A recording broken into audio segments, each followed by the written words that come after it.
Salam adik-adik, salam sejahtera bagi kita semua.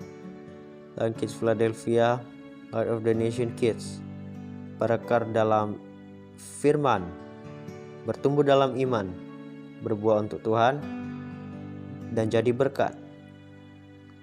Adik-adik, kita akan membuka Alkitab kita di kitab Hakim-Hakim 18 dari ayat 1 sampai yang ke-31.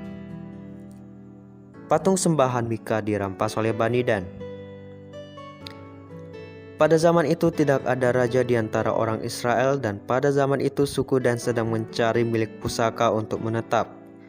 Sebab sampai hari itu mereka belum juga mendapat bagian milik pusaka di tengah-tengah suku Israel. Sebab itu Bani Dan menyuruh dari kaumnya 5 orang dari seluruh jumlah mereka. Semuanya orang-orang yang gagah perkasa, yang berasal dari Zora dan Esitaol, untuk mengintai negeri itu dan menyelidikinya, serta berkata kepada mereka, "Pergilah, selidiki negeri itu." Ketika orang-orang itu sampai ke pegunungan Efraim di rumah Mika, bermalam mereka di sana. Ketika mereka ada di dekat rumah Mika itu, dikenal mereka logat orang muda suku Lewi itu. Lalu singgahlah mereka ke sana dan berkata kepadanya, "Siapakah yang membawa engkau kemari? Apakah pekerjaanmu dan urusanmu di sini?" Katanya kepada mereka, "Begini, begitulah dilakukan Mika kepadaku. Ia menggajakku dan aku menjadi imamnya." Kata mereka kepadanya, "Tanyakanlah kiranya kepada Allah, supaya kami ketahui apakah perjalanan yang kami tempuh ini akan berhasil." Kata imam itu kepada mereka, "Pergilah dengan selamat. Perjalanan yang kamu tempuh itu dipandang baik oleh Tuhan." Sesudah itu pergilah ke-5 orang itu, lalu sampailah mereka ke Lais. Dilihat merekalah bahwa rakyat yang diam di sana hidup dengan tenteram, menurut adat orang Sidon, aman dan tenteram. Orang-orang itu tidak kekurangan apapun yang ada di muka bumi, malah kaya harta. Mereka tinggal jauh dari orang Sidon dan tidak bergaul dengan siapapun juga. Setelah mereka kembali kepada saudara-saudara sesukunya di Zora dan Esitaol, berkatalah saudara-saudara sesukunya kepada mereka, "Apa yang kamu dapati di sana?" Jawab mereka, "Bersiaplah, marilah kita maju menyerang mereka, sebab kami telah melihat negeri itu dan memang sangat baik. Masakan kamu tinggal diam? Janganlah bermalas-malas untuk pergi memasuki dan menduduki negeri itu.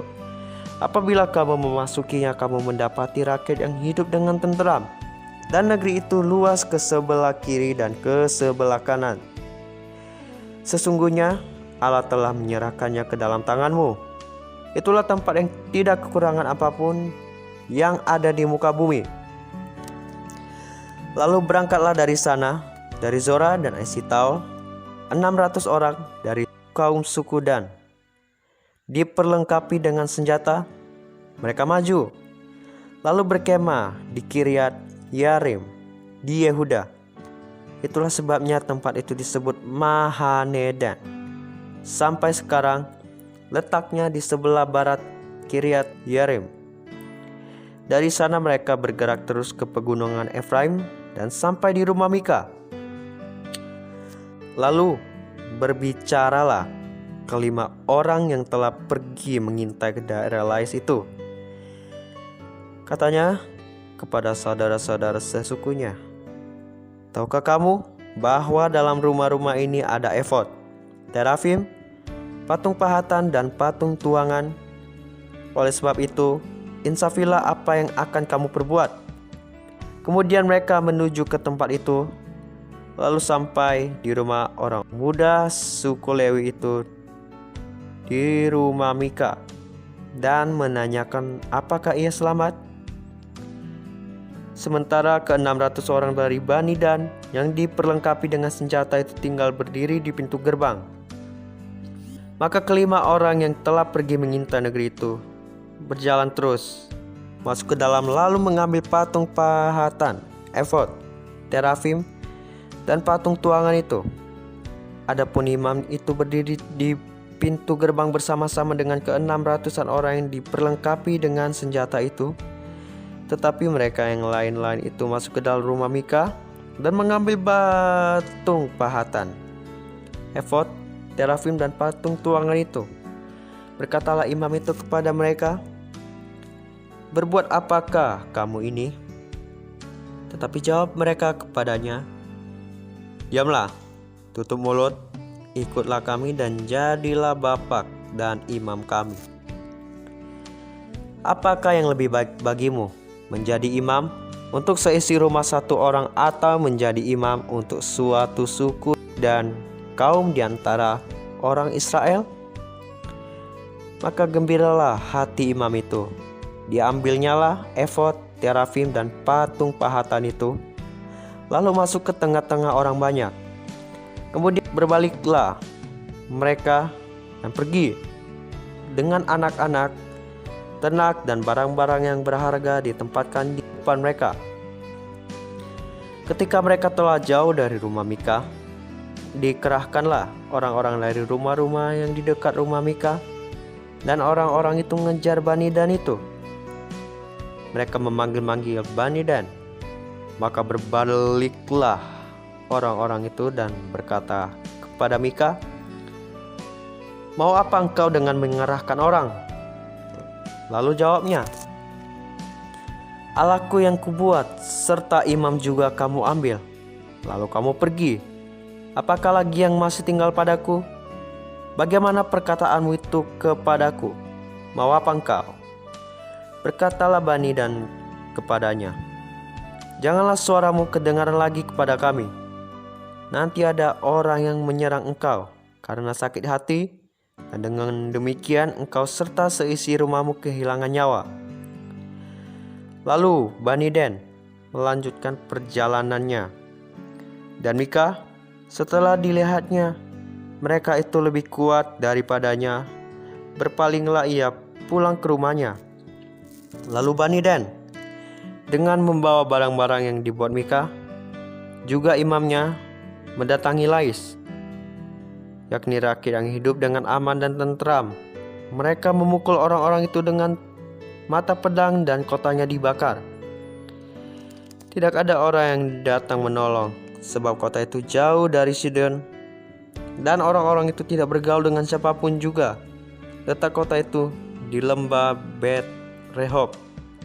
Kemudian Bani Dan membangun kota itu kembali dan diam di sana. Mereka menamai kota itu Dan, menurut nama bapa leluhur mereka, yakni Dan, yang lahir bagi Israel. Tetapi nama kota itu dahulu adalah Lais. Bani Dan menegakkan bagi mereka sendiri patung pahatan itu. Lalu Yonatan bin Gersom bin Musa bersama-sama dengan anak-anaknya menjadi imam bagi suku Dan, sampai penduduk negeri itu diangkut sebagai orang buangan. Demikianlah mereka menempatkan bagi mereka sendiri patung pahatan yang telah dibuat Mika itu, dan patung itu ada di sana selama rumah Allah ada di Silo. Baik adik-adik, kita sudah mendengarkan firman Tuhan. Kita akan melanjutkan dengan doa syafaat. Mari kita berdoa.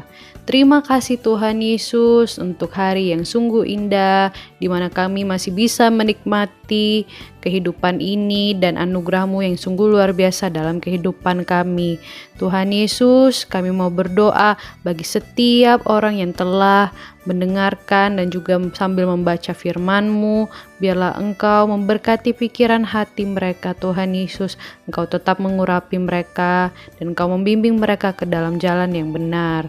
Dan juga kami tidak lupa berdoa bagi setiap anak-anak sekolah minggu. Engkau memberkati mereka, Engkau memberikan mereka kesehatan dan kekuatan dalam menjalani kehidupan sehari-harinya. Engkau memberkati keluarga mereka juga Tuhan Yesus. Dan juga kami tidak lupa berdoa bagi guru-guru sekolah minggu. Biarlah Tuhan Yesus dalam kehidupan mereka dapat memuliakan nama-Mu lebih lagi. Dan Tuhan Yesus, Kami mau berdoa bagi pemerintah yang ada yang sedang berusaha untuk membangun negara ini supaya negara ini lebih baik lagi ke depannya. Tuhan, kiranya Tuhan Yesus Engkau memberikan hikmat dan kebijaksanaan pada pemerintah kami, Tuhan Yesus. Terima kasih Tuhan Yesus. Dan juga hamba tidak lupa berdoa bagi orang-orang yang sedang sakit, orang-orang yang sedang susah. Biarlah Tuhan Yesus, apapun yang menjadi pergumulan mereka, Engkau yang membuka jalan, dan Engkau juga menyembuhkan mereka dari penyakit yang sedang mereka alami, Tuhan Yesus. Terima kasih Tuhan Yesus, dalam nama Tuhan Yesus kami berdoa dan mengucap syukur. Adik-adik, kita mau berdoa doa Bapa kami ya. 1, 2, 3. Bapa kami yang di surga, dikuduskanlah namamu, datanglah kerajaanmu, jadilah kehendakmu di bumi seperti di surga. Berikanlah kami pada hari ini makanan kami yang secukupnya, dan ampunilah kami akan kesalahan kami, seperti kami juga mengampuni orang yang bersalah kepada kami.